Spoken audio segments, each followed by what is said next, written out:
So this is our serial tag. Got the serial number of the car, and then it actually has information so that they can write down lube information when they got the oil change and when it's due again. This is your original Jiffy Lube tag that they used to put up in your windshield when you go to Jiffy Lube. Only it was a little more permanent, and then they'd clean it off and write it on there again, and that was your dealership tag, basically. But we do need to remove this for today. I'm going to be welding here soon, and I don't want to damage it. So we're definitely going to want to clean this up and put it back on. So for now, we're just going to go ahead and take it right off and give it to Mike, the owner of the car, so that he can take good care of it. It's actually plastic. So maybe that might not even be original to the car, to be honest with you. Because I don't know if they had plastic like this in the 40s. Right? All right, so today I'm going to be reinforcing the car so that we can rotate this bad boy and not have to worry about the body twisting, turning, bending, and doing anything it's not supposed to do. I got some 5-foot pieces of square tubing, probably a little thicker than it needs to be, but as you can see, it's super sturdy and it's not going to bend. I think it's a 1/8 inch wall, or maybe it looks more like a quarter, but yeah. So what I need to do is I need to basically tack weld this, weld it into place here through here. Right now I'm going to start taking some measurements, figure out how I got to cut it, get the angles cut well enough so it sits nice and flush. Then we're going to go ahead and clean off the metal, the paint in those 2 spots so that's nice bare metal. Clean off the edges of this so nice bare metal. We can get a good solid weld. We don't want these to move at all until we're ready to cut them out. So I'm going to stop here. I'll be back in a minute after I get some measurements done and some cutting, and hopefully we'll get some filming of me actually welding this bad boy in. The tricky part is getting the angles cut after you get the size cut. Because you want it to sit as flush against the faces of the car as you can get it. The more flush it sits, the easier your welding will be, and the stronger your welds will be as well. Wear some goggles and gloves when you're going to be cutting anything. I do need to get some new gloves. These are a little beat up, but they'll work for now.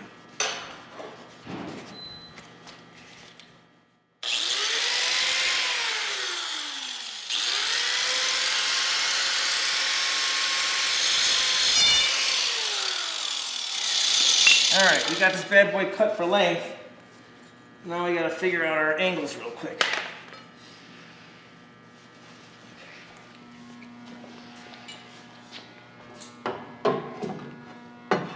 So, just gonna eyeball it and take about so much off one end. That'll give me a little bit of an angle on that.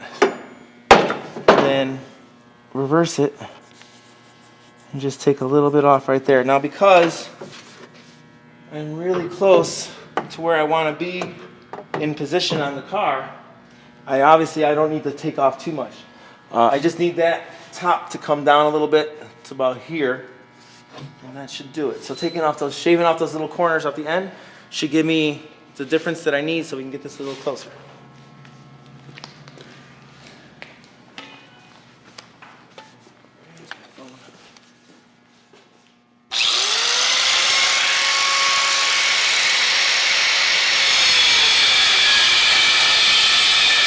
So we went ahead and made those quick cuts on the edges, and now we pretty much got this right where we want it. What I'm going to do now is mark the 2 areas that I'm going to weld this into, where I need to do some quick sanding. Okay, hold still for a minute. So basically, just right in that area, right in this area. All right, so I got to get a grinding disc. I got to change my cutting disc to a grinding disc, clean off the paint off this area, and then just clean this up so it looks a little bit more like bare metal, get all the protective stuff off of the metal. You need to have a clean weld when you're welding, all times, clean metal. If you don't have clean metal, you're going to get imperfections in your weld. That's when you get a lot of spattering and popping of the metal, and you don't get a strong weld because it's actually contaminated. So it's always important that you do clean your metal and have clean metal when you're welding.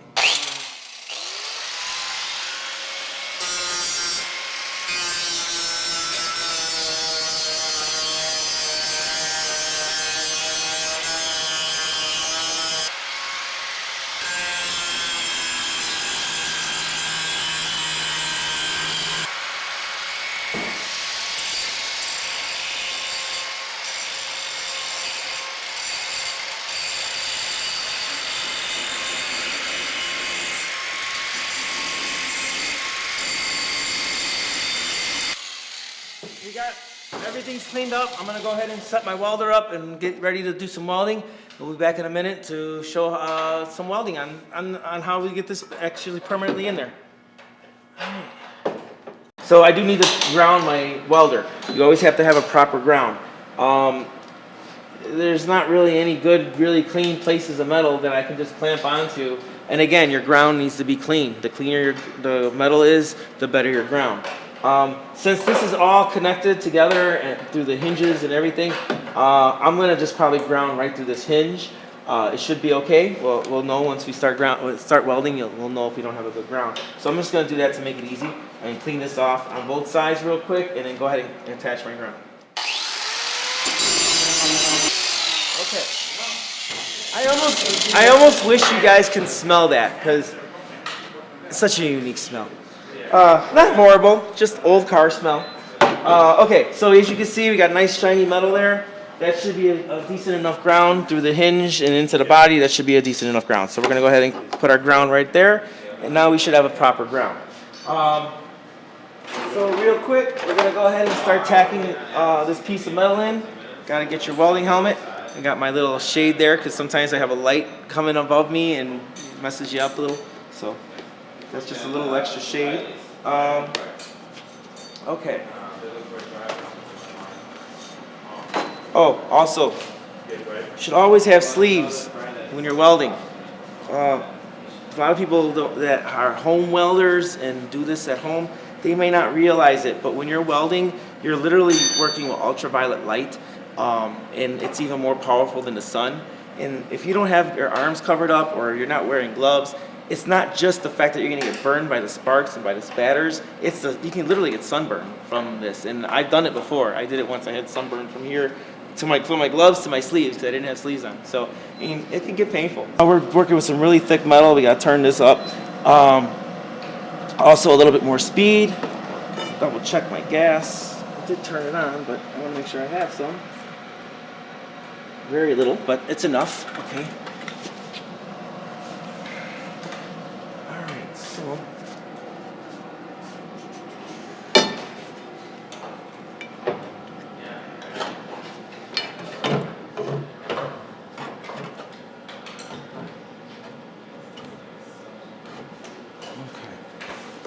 Try that again.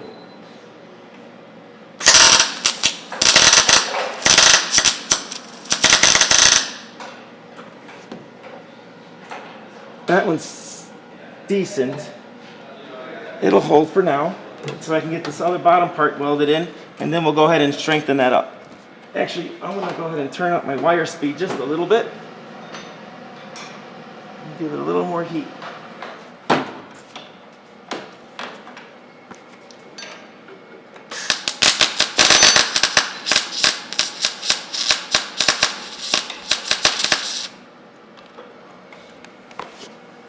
Okay, now that's a pretty solid weld right there. All right, so I'm gonna stop there for a second. I'm gonna go ahead and finish welding this in. When we get back, I'm gonna explain one more quick thing I wanted to explain about what the purpose of this is and another way that you can do it.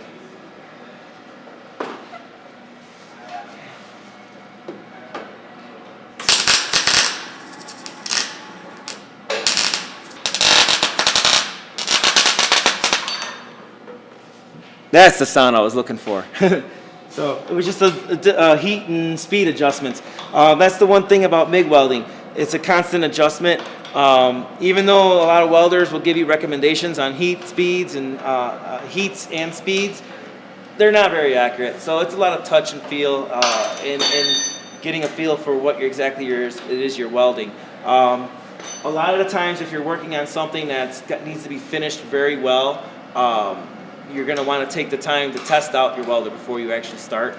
Do some test pieces, get some scrap that you can just weld together. Make sure you got a good speed and a good heat before you actually do it on the piece that you're working on. In this case, it was okay to figure it out on the piece since we're just tacking this in. It's not going to be permanent. It just needs to be permanent for temporary. All right.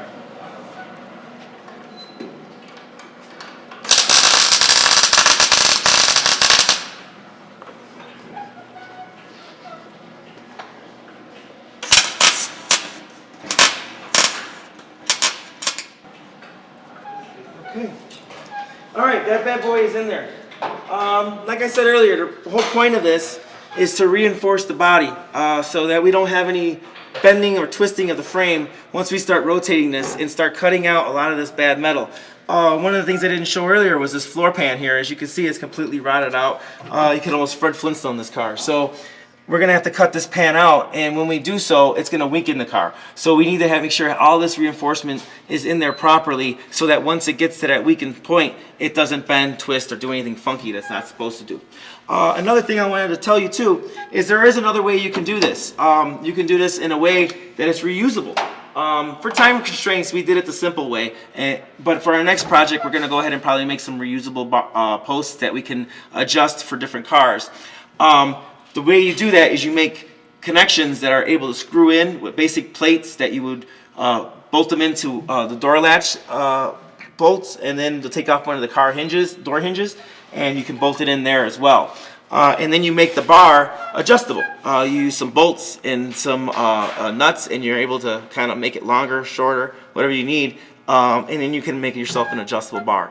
We've done that for other projects before, but like I said, we're in a bit of a time crunch on this, and making some custom bars like that can take up to a full day. And as you can see, we got this thing in here in just a few minutes. So we're going the easy way on this one. All right, thanks for watching. That's how you reinforce a car. Oh, one other thing, we're obviously going to be doing the other doorway, but we will also put a third bar that'll go straight across the back from here to the other side of the car, just to reinforce it extra going across as well, because the dashboard is coming out eventually, and again, it's going to weaken the car in the structure of it, and we want to make sure something's in there to help keep it in place. Thanks for watching, guys. Have a good one.